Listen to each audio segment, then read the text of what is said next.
Hey everybody, welcome to a brand new episode of La Vida Baseball Live. It's good to see you. Thank you for joining us. I'm Julie here with Ozzy and Jen, and we're going to be breaking down the biggest news in MLB. We are 20 days exactly into the MLB season, 21 if you are the Dodgers, the Giants, the Nationals, or the Yankees, which means 20 of those or 21 of those games have been played. That accounts for 33.33% of the season in the books, because it goes by quick when there's only 60 games, let me tell you. But MLB celebrated their NL and AL Players of the Week with Fernando Tatis Jr. getting that honor. Dude has 8 home runs already this season. He's batting .328.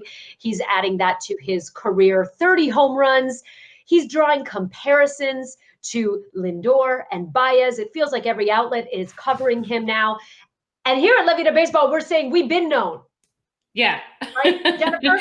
It almost feels like, we've already known, like, Tatis Jr. was going to be a superstar. I mean, I remember interviewing him at the All-Star game when he was on the World team, okay? And we've always known. And it feels kind of, I don't know what the right word would be, but comparing him to Lindor and Javi and stuff, I'm like, you don't even need to compare him. He is Fernando Tatis Jr. It is the reason that Manny Machado, when he signed with the Padres, he said, I'm only going if you have the best of the best. And that is why Fernando Tatis Jr. was up in big league camp before he was expected to be, right? Because of all the politics and bureaucracy that MLB teams do in order to keep, players down at the minor league level for a longer period of time. So Manny Machado knew who Fernando Tatis Jr. was going to be. So yeah, I mean, but anyways, happy to see that he's getting all of the applause and all of the attention that he rightfully deserves. It's funny, the White Sox, everyone talks that the genius moves that they've made. Both those guys would be in the White Sox roster. Both guys are minor league White Sox players, Montas and Fernando Tatis Jr. Mm-hmm. So, sometimes the moves that you make, he was traded even before a game of playing. I think that people don't believe in this, but I do. People have a short memory. Fernando Tatis Sr. was a great baseball player, and Jr. was always around the game. So for him, I knew that him being in the big leagues was not going to be a culture shock of him being worried about the stadium, the limelight. He grew up with that. Mm-hmm. So for him, that's one less thing to overcome. And his skill set, when you look at him, just a natural God gift ability, it's there. So for him to be able to put it together, and he knows that he's a superstar. When you follow his brand, he knows what he's all about. So I think for other people, they're realizing who he is. I think he's always known who he is. We've known always who he is. And he has a bright future. If the Padres are going to be anywhere in the pennant race at any given moment, with all due respect to Manny Machado, to Hosmer, I think that Fernando Tatis Jr. needs to become that superstar in order for them to do it, because this team is being built around him, and everybody knows that. So I'm glad that he's doing well, because he had a lot of doubts last year, a couple little injuries, but I'm glad that he's focused on baseball and he's doing amazing. And little things like this, little wins, especially in a shortened season, go a long way for a young player. I think that he has been the face of the Padres even before people thought he was the face of the Padres. Does that make any sense? I was reading on Twitter, people were complaining that they couldn't find a jersey with his name on it. Like, what's going on? Why can't we find jerseys with Tatis Jr. on them? And I mean, he is going to be a superstar. We saw it last year. He was out with back injury, and everyone was pretty bummed because he's just so much fun to watch on the field, off the field, his Twitter, his Instagram. Like, you got to follow the guy. He knows exactly what he's doing when it comes to marketing himself. That BMW commercial that's out there. I mean, he's really, really, really smart about what he's been doing. People who are, managing him, they've done a really good job. And I say, continue doing what you're doing, because really, I think he may even have a chance if Major League Baseball does it right and they get it right. He can be one of the faces of baseball, not just the Padres. Top 5. I've got a prediction in the next 2 to 3 years, he will be a top 5 jersey seller in the game of baseball, because like Baez, the way that the kids watch the game now, the hair, the style, the swag, and he does it well on the field. And it's why people ask why Bryce Harper is so popular. He's been selling the top. It's because you relate when you watch him play. You're like, this guy's amazing. If you back that up with numbers, which I think Tatis Jr. will be able to do, I think that he's going to become a popular player outside of San Diego. He's going to be one of those guys that transcends across the whole country and in Latin America as a great baseball player. Yeah, I mean, BMW already thinks so. He is featured in a national network commercial. So that means that it is in every market. It's playing across the continental US, possibly abroad. But that is right there. That is a sure sign of stardom. People are saying that he could be the guy to save baseball when they talk about playing loud, letting the kids play, playing with joy. Jeff Passan has an article. It's ESPN's cover story. He's talking about bringing joy back to baseball and crediting Fernando Tatis Jr. for doing just that. Do you think that he has what it takes? Mind you, he's only 21 years old. He's a kid. But doesn't it feel like he's been around forever just because of just the way that he plays the game, with the confidence level that he plays the game? It's a different era. And I had a great conversation with that we'll hopefully be seeing very soon on La Vida Baseball with Nelson Cruz, Robinson Cano, and King Felix.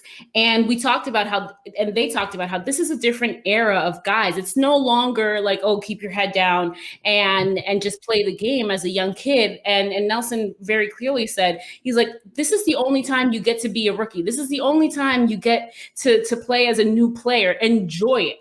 Enjoy the time that you have as a young player in the game, because it goes by so quickly. So these guys, they're taking advantage of this new era and this new type of mentality that they're having fun. And that's exactly what we've always wanted to see, is let the players play, let the kids play, and let them have fun. And I agree 100%. Fernando Tatis Jr. has definitely brought a lot of joy back to baseball. He certainly brought a lot of joy to Padres fans, because we got him in the James Shields trade. That's a trade that Ozzy was talking about. Hang your head, Ozzy, when it comes to the White Sox. That trade went down in 2016. James Shields left our clubhouse. Well, let me tell you, it was a welcome departure and a welcome acceptance to Fernando Tatis Jr. What a trade, and how well did the Padres make out on that deal? There are tons of them, though. It's baseball. So San Diego, happy to see Fernando Tatis Jr. You know, Jen, to your point, you may not be able to get a Fernando Tatis Jr. jersey for the kids, but one thing that they are selling here in San Diego, which I think is so great, are Padres hats with the extensions of the blonde dreads. So like every kid can have a ponytail of blonde dreads coming out the backside of the hat. Smart. Genius. Smart. Marketing. Yeah. We love it. We love to see it. Okay. Let's check in with the Cardinals. We haven't heard from them. They haven't played a game since July 30th. At the earliest, they will take the field this upcoming weekend on August 14th, which will be Friday. This is all due to the coronavirus pandemic, of course, and allegedly there are reports that they are still receiving positive results, and that is why all of these series has been canceled. There's a few outlets who have named three options basically of how to proceed, because at this point they've missed so many games. It's going to be so hard to make up those games, 7-inning double headers or not. They're going to have to be, they're going to have to make up close to 20 games. So that being said, do you shut down the Cardinals? If you shut down the Cardinals, that makes only 29 teams and an odd man out. Or do you shut down MLB? Or do you just expand the roster and get the taxi squad in, make some last minute signings, and have a mishmash team to send out on the field? What do you do in this case? This is a major problem. Manfred says they are going to proceed and we will see the Cardinals play again. But what do you guys think? How detrimental is this to the season and to the team? You know what? I think this season is going to be different. Everybody that thinks they need to get 60 games in, good luck to you. The teams are going to get 60, they're going to get 60. The teams that don't, consider it like your players got COVID. I'm sorry. So I think for the Cardinals, when they do come back, I think that they need to make sure that they come back healthy. That's on Major League Baseball, so you don't get other teams infected. And for them, I think that you take it as a development year of, you try to play as well as you can. And if you can get into the playoffs, do on percentage. I think that's what Major League Baseball needs to figure out. How do you, if the Cardinals go, which is the same situation with the Marlins, if they go on a run where they don't lose as many games as the other teams, how do you find a leverage, a balance for them to be able to, if they are a playoff team or not? But I think that you don't cancel them because that's not fair to the guys that are just there on the team. You don't cancel Major League Baseball because there's other 29 teams that are doing well. So I think that you just go with it every series. I love the fact that they're doing series. I love the fact they're not doing like, one game in the series, 2 games. Because again, I think for other teams, they need to stay ready and prepared. And for them, I think the taxi squad needs to be called up. Why? Not because of COVID only, injuries. I think when those guys come back, they need to ease their way into it. Guys will be throwing way less innings than they should be throwing because they've been off for a while, almost 3 weeks, 2 weeks now, with them coming back. And it's dangerous. I think that's now you're talking about arm injuries, player injuries. And so I think that for them, I think that teams should understand, hey, we might have an extended when we do play the Cardinals, would you expand the rosters? And you guys are allowed to bring more guys up if you would like, but the Cardinals are doing it for sure. So I think that Mr. Manfred needs to kind of deal with the Cardinals situation a little bit different.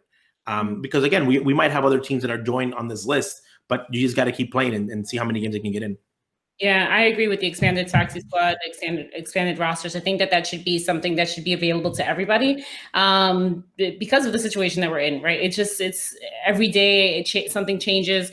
I think you need to give all of the teams that option, particularly teams that have been out for like a week or two because of that very reason that Ozzy mentioned, injuries. I mean, it's not even just because of COVID, it's injuries. And we all know, we've seen certain players kind of that thought that they were ready and then get hurt. I mean, Marcus Stroman was somebody that we saw all the offseason get ready or can continue to kind of keep warm. And then all of a sudden, bam, there's an injury. And I think that can happen and it's unfortunate. So yes, I would say expanded rosters, expanded taxi squad, let as many guys come up as possible and let them play.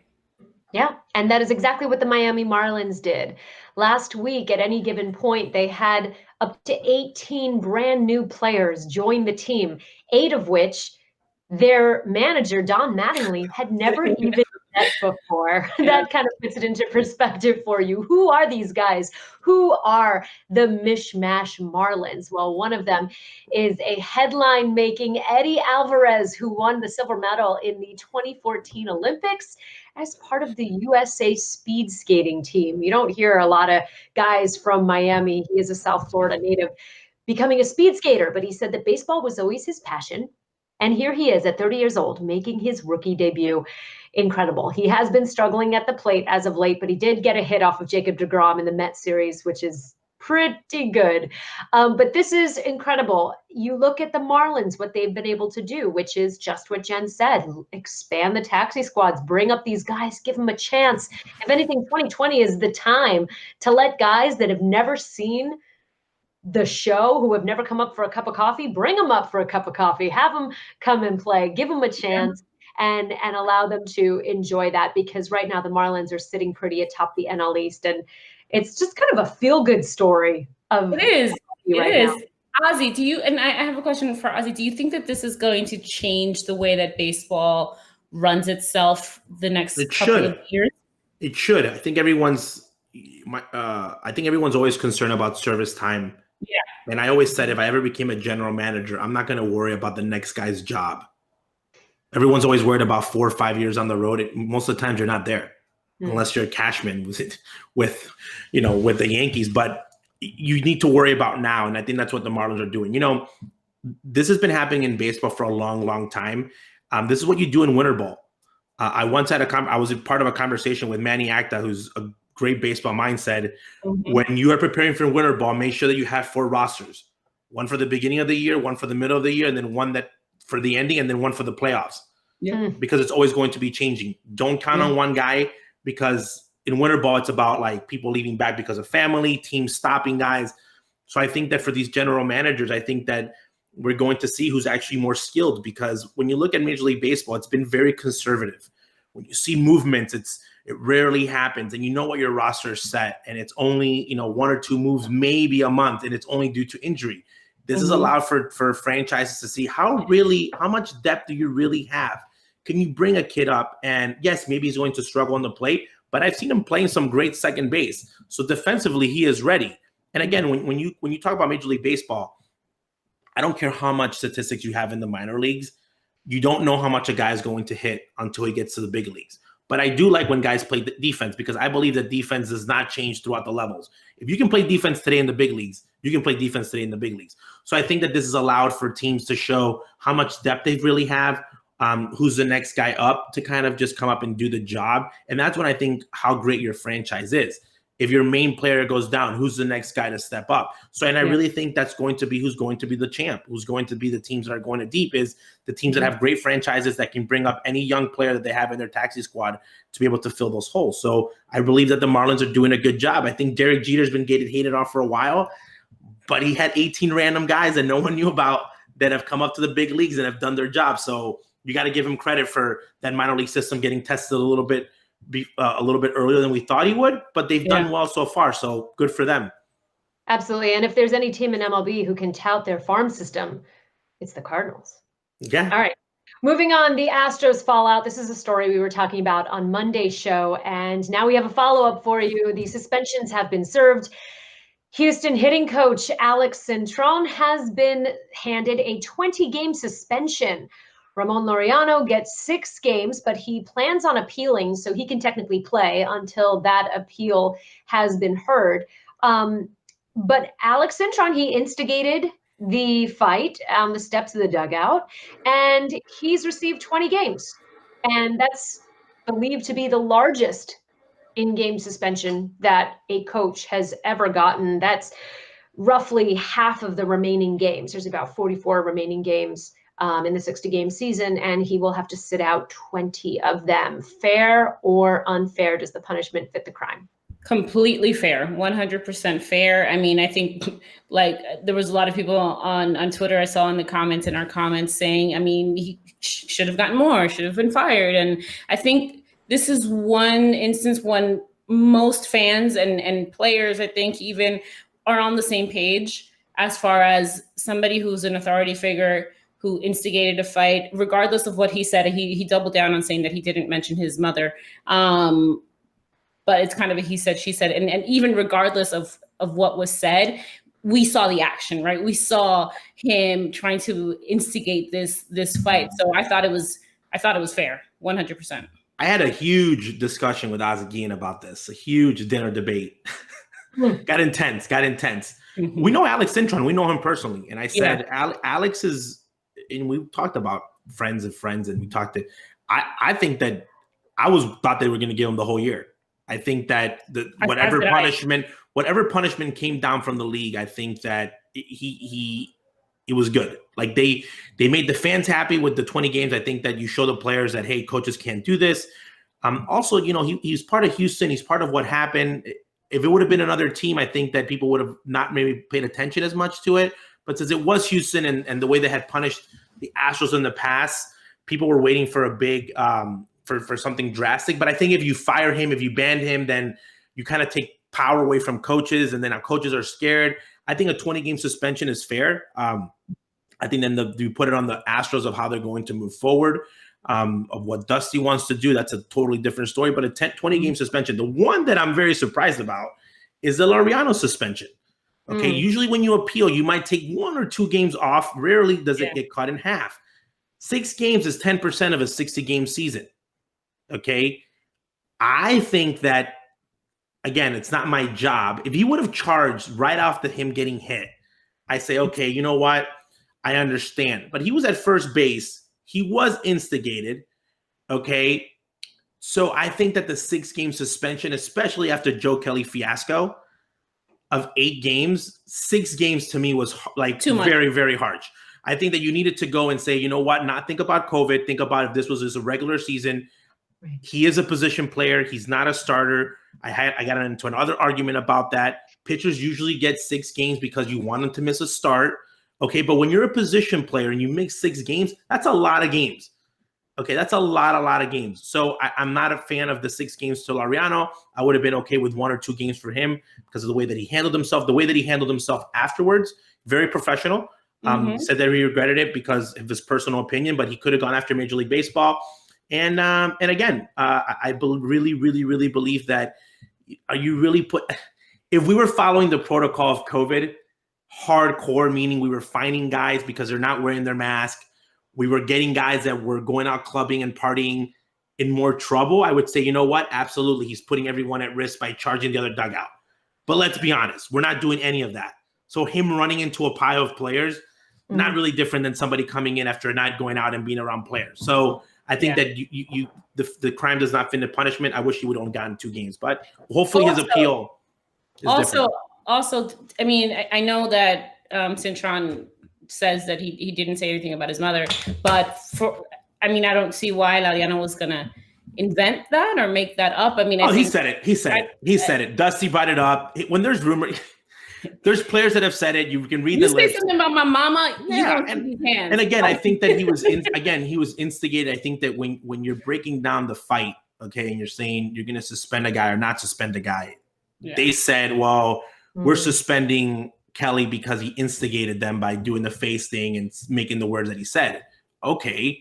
Laureano never instigated. He had a conversation with the pitcher. He was baited. So when you're having a conversation with the pitcher, he must have not said anything really bad, because when you do say something bad, the umpire usually ejects you from the game. Yeah. The umpire never had any issues. Maldonado walked him to first base. So even when you're at first base, and this happens all the time, sometimes you're at first base and you're asking the first baseman, why did I get hit? Was that on purpose? It happened last night in the Sox game. Former player of the Sox, Carson Fulmer, just got released by the White Sox. First pitch of him facing his former teammate, drills the first guy. Was it on purpose? No, he has control problems. Really? Because he wasn't close to anybody else. And you can see the guy at first base being like, and there was a couple of like chirping back and forth, but that happens as a player. So I don't think Laureano at any point had intentions of fighting, because when you're going to fight, as soon as you get hit, you charge. And he took first base and he wanted to ask, that's between the pitcher and the hitter, and they had their exchange, and it was a peaceful one from what I've seen and experienced. Then comes a situation with the dugout, and that's why I think I don't believe in the 6 games. For me, 6 games is you charged, you might have taken your bat with you. You ran back on the field. Is trying to set a precedent, and they're trying to let players know and send a message that we will not tolerate any of this behavior or fighting or altercations, physical, during the time of COVID.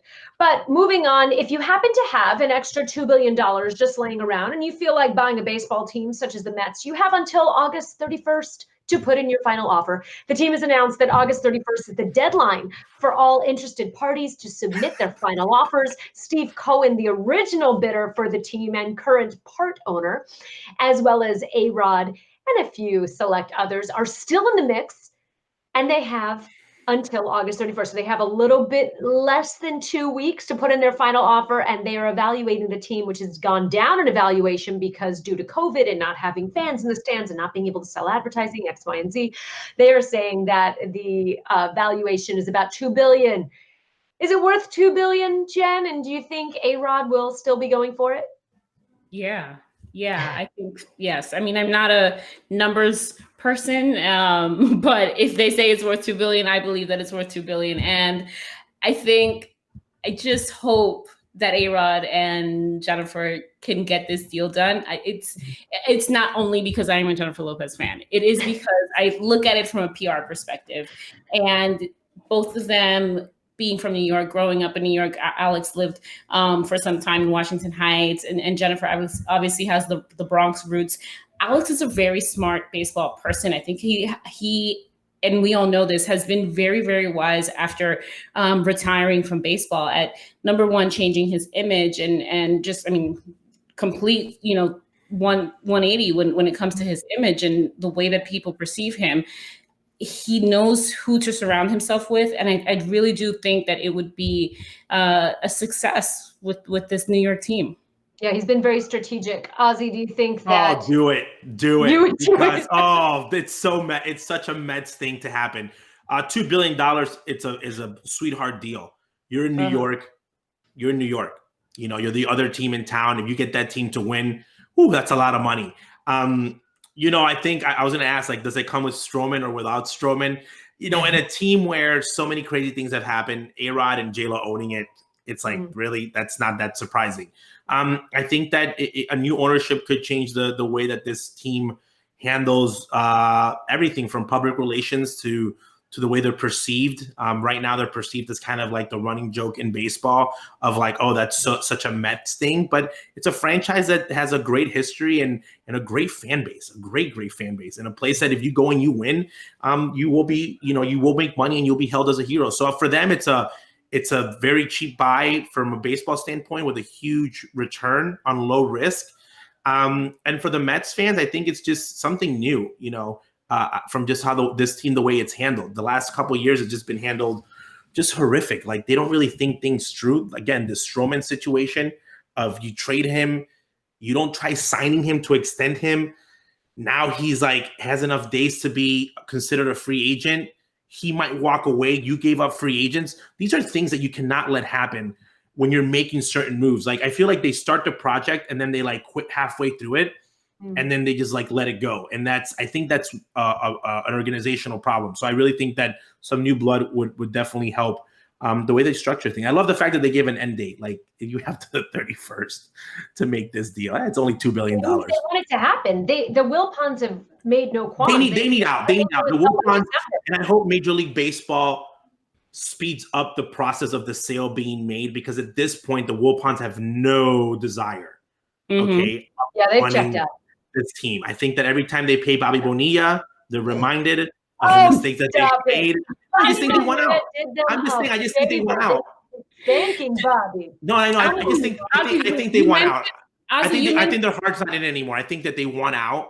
And when you own something and your heart's not in it, you're not following the day-to-day. And people don't understand this. I think that the franchises, even if it's owned by a hedge fund, then the president who represents you is that team. I really feel like the owner, how the team is dictated on how much heart you have. I rarely see a team win and be great with an owner that's like doesn't ever come visit the team, is never around. Well, absolutely. I mean, if it's rotten at the top, it's a trickle down system. It's got to come from the top. Team with rotten ownership.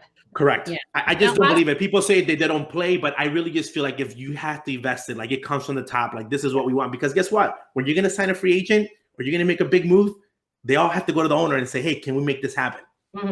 But Ozzy, you mentioned Marcus Stroman and him opting out now because of I don't know if it's only because now he will become a free agent.